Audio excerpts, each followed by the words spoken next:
સુરત શહેર એસઓજી પોલીસે કતારગામ નવી જેઆઈડીસી ખાતે આવેલી શ્રી વિનાયક મેડિસિન્સ સ્ટોર નામની મેડિકલ સ્ટોર ઉપર છાપો મારી ડોક્ટરના પ્રિસ્ક્રિપ્શન વગર નશાકારક સિરપનું વેચાણ કરતા સંચાલકને ઝડપી પાડી ₹11,000ની નશાકારક સિરપ કબજે કરી હતી। પોલીસ સૂત્રો દ્વારા મળતી માહિતી અનુસાર સુરત શહેર એસઓજીના પીઆઈના સંયુક્ત માર્ગદર્શન હેઠળ તેઓના પોલીસ સ્ટાફ નાર્કોટિક્સના દૂષણને ડામવા માટે પેટ્રોલિંગમાં હતા।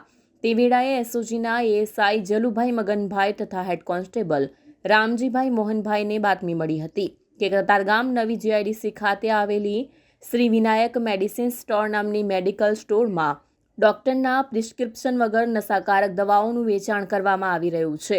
જે બાતમીના આધારે એસઓજી પોલીસે અને ફૂડ એન્ડ ડ્રગ્સના ઇન્સ્પેક્ટરને સાથે મળીને શ્રી વિનાયક મેડિસિન્સ સ્ટોર નામની મેડિકલ સ્ટોરમાં છાપો મારી ₹11,455ની સિરપની કુલ નંગ 48 બોટલની સાથે સ્ટોરના સંચાલક ભાવેશ ભૂપતભાઈ ચનિયારાને ઝડપી પાડ્યો હતો।